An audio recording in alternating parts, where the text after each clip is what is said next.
Hello दोस्तों, स्वागत है आप सभी का इस सेशन में। This session is part of a 10 minute a day series, जहां पर हम बैंक फाइनेंशियल मैनेजमेंट उसका मॉड्यूल है ट्रेड क्रेडिट या डिस्कस कर रहे हैं chapter 5। How important is this topic from the exam point of view, how to prepare it, what are the sub topics from which question can be asked, ये सब हम discuss करेंगे in this session. आगे बढ़ने से पहले CAIB exam के अच्छी प्रिपरेशन करने के लिए you should have a very good idea of the previous year question, most important topics and MCQs, जिसका बढ़िया PDF डॉक्यूमेंट हमने बनाया है, which you can download by clicking the link given in the description. Okay, तो first of all यहाँ पर हम जो डिस्कस कर रहे हैं ट्रेड क्रेडिट रिलेटेड, उसका कॉस्ट क्या है। तो ट्रेड क्रेडिट इज जो buyers credit and supplier's credit हमने डिस्कस किए थे, उनसे रिलेटेड यहाँ पर हमारी डिस्कशन है।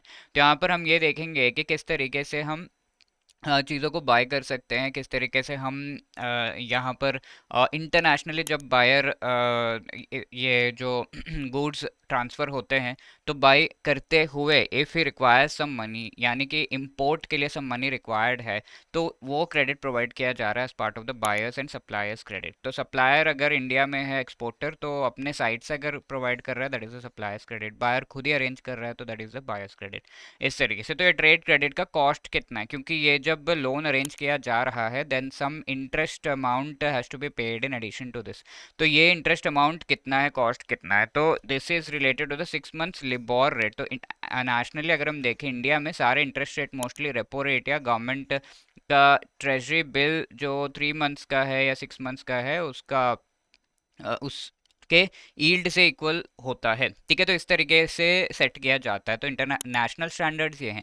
International standard is LIBOR, London interbank offered rate, ये था पहले, बट इसे मैनिपुलेट किया जा रहा था, तो we shifted from LIBOR to other alternate reference rates. ठीक है, तो उस टाइम पे 6 मंथ इंटरबैंक 6 मंथ्स के लिए जो ये इंटरेस्ट रेट कैलकुलेट किया गया लिबोर, वो होता था एक्चुअली। तो लिबोर जितना भी है, लेट्स से 5% है, that plus 250 basis points is 5 plus 2.5, that is 7.5% यहाँ पर आपका इंटरेस्ट रेट बैठ रहा है। अब यूज़ ये अल्टरनेट रेफरेंस रेट्स को अब हम यूज़ करने लगे because LIBOR has been manipulated, ये चीज़ इंटरनेशनली पता चली है।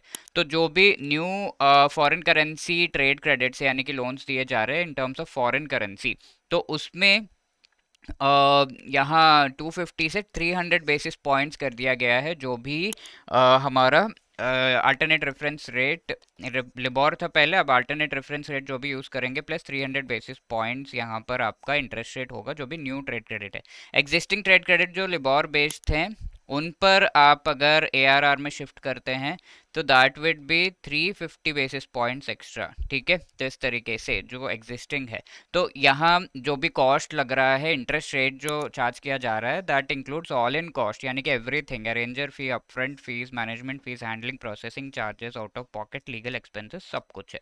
ठीक है, तो that is what is trade credit. अब इंडियन रुपये में अगर आप ये ट्रेड क्रेडिट ले रहे हैं, तो ऐसे केस में जो resident importer to raise trade credit in rupees, India के अंदर कोई इंपोर्टर है जो ये लोन लेना चाहता है, तो he can do that, Indian रुपये में वो रेज करेगा।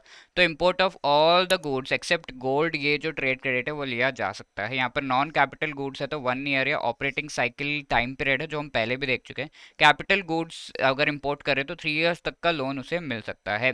कोई भी रोल ओवर या एक्सटेंशन जो है ऑथराइज्ड डीलर बैंक के द्वारा परमिट नहीं किया जाएगा, यानी कि रीस्ट्रक्चरिंग ऑफ द लोन नहीं पॉसिबल है यहाँ पर।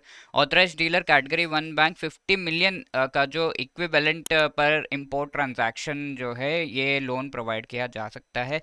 एंड मैक्सिमम टाइम पीरियड यहाँ पर 3 ईयर्स का है। यहाँ पर ऑल इन कॉस्ट होगा, all the market conditions and every cost को इंक्लूड करके इंटरेस्ट रेट चार्ज किया जाएगा if it is based on the Indian rupee. In terms of extent regulation, remittances against imports should be completed not later than, तो ये हमने पहले देखा था इससे रिलेटेड, तो please try to answer this question कि रेमिटेंसेस अगर किए जा रहे हैं, इंपोर्ट अगर किया जा रहा है, तो कितना टाइम पीरियड के अंदर नॉर्मली ये कंप्लीट होना चाहिए, 3 मंथ, 6 मंथ्स, 9 मंथ्स या 12 months, what ever is your answer, you can just let me know. ठीक है, अब अगर आप CIB एग्जाम के अच्छे तरीके से प्रिपरेशन करना चाहते हैं, चारों कंपोनेंट्स को एक ही बार में क्लियर करना चाहते हैं, तो we have a master course जिसमें चारों कंपोनेंट्स से रिलेटेड बहुत ही बढ़िया आपको शॉर्ट रिकॉर्डेड वीडियोस प्रोवाइड किया जा रहा है as part of the concept classes. Each and every chapter के short notes, chapter wise MCQs, full length mock test and live classes के थ्रू आपको रिवीजन भी कराया जा रहा है।